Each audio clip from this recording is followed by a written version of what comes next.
to set the world on fire.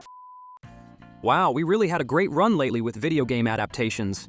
Sonic, Arcane, Mario, Last of Us, and now, Fallout. I finally had the chance to go ahead and watch it now, and I practically binge-watched it in a single day. Definitely not because I completely forgot it had finished like a month ago. It was exceptional, funny, well-paced, good soundtrack, good performances, mostly good CGI. It has a great shot of ending up being one of the best shows in 2024. But as much as I loved it altogether, it still had an aspect of it that left a lot to be desired. And that is the twist reveal of the cause behind the nuclear doomsday event. Now, if you've seen more than one of these kinds of post-apocalyptic stories, it was probably no surprise to you when we found out that the end of the world was just caused by greedy corporations. At this point, a story twist like that would have probably more shock value if it turned out that the extinction event was just a random accident or a natural disaster, rather than a man-made creation. Even if you've never played the games before, you probably saw it coming from a mile away. But that by itself isn't really the problem here. The problem starts when you actually learn the thought process behind the whole thing and get a look inside Vault-Tec's inner workings. That's when you realize that their whole plan is just so painfully stupid that you can't help but wonder if you've actually missed some key detail alongside the episodes, because it's just no way that they actually think like this. So, their genius idea is that they make sure the nuclear war happens and civilization on the surface is destroyed, so that there will be no competition and no dividing factions between the people, and every one of the new colonizers will be raised as a faithful Vault-Tec follower. Now, I'm sure I don't have to explain to you why this is a ridiculously stupid plan that doesn't work at all in practice, but I will do it anyway.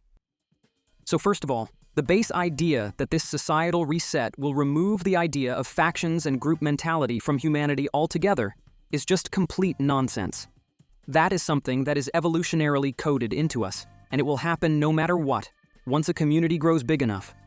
Even if your plan works out flawlessly and the new generation builds up the perfect Vault-Tec utopia, people will eventually start to create their own cities, states, and countries, and then the whole thing can start all over again. Even your own Vault communities are proof of that, where even after a few hundred years, the residents have already started to differentiate between the vaults, saying that if life in the vault starts to get harder and complicated for any kind of hardship, just vote someone as leader from Vault 33, thinking that they're clearly just smarter and more capable on average.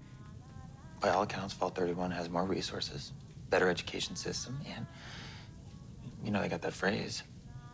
When things look glum, vote 31. It's a powerful slogan. And I just quietly mention here that this was a system that Vault-Tec personally designed to be that way, with the 3 intertwined but still separated bunker communities only interacting every 3 years. Their whole strategy was from the beginning to create 100 or so different smaller independent vaults with different leaderships and living conditions rather than one large one that is unified. The whole reason why they got successful and one of the biggest companies in the world in the first place is because everyone thought people will inevitably turn on each other over the limited resources. If that wasn't the case, no one would have paid you to build nuclear shelters to begin with. And they all knew this. They even referenced the experiment with the rats where they ate each other eventually when their population grew. So why would they think that this time will be any different? But okay, let's put aside all that for a second and imagine that it will all work out in the end just as they predicted.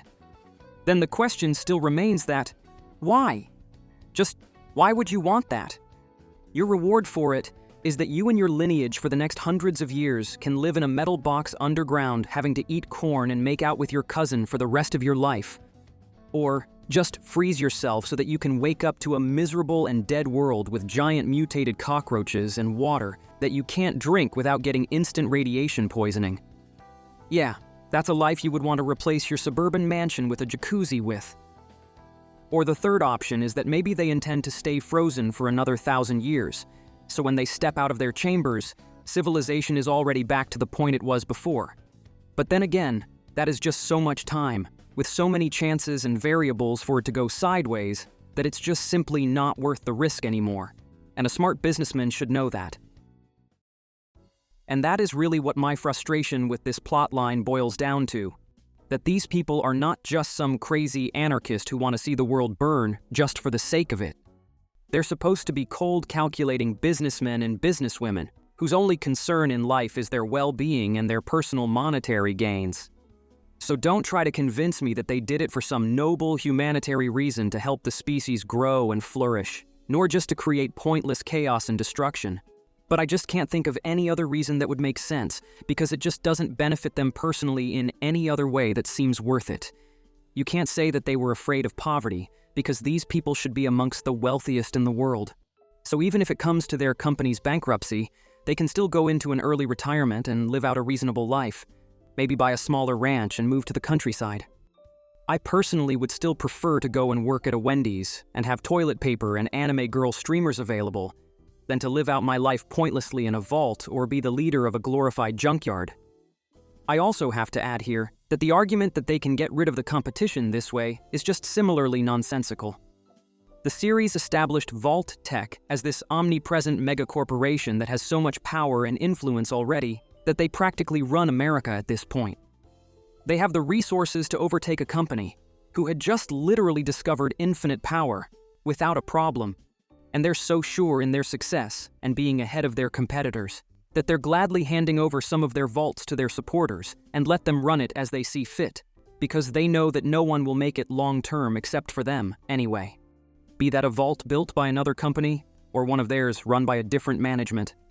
So at that stage, what is even the point of doing all this? You know you live in the glorious nation of dear old capitalism, right? You can just buy them out if you want to get rid of your competition. You don't have to blow them up with a nuclear bomb. Lastly, I want to mention this very quickly, because I know someone will tell me otherwise, that they might have done it just to make sure their families get the best places possible within the vaults. And I get that, but the people that are in charge of making the company decisions are already in the top board.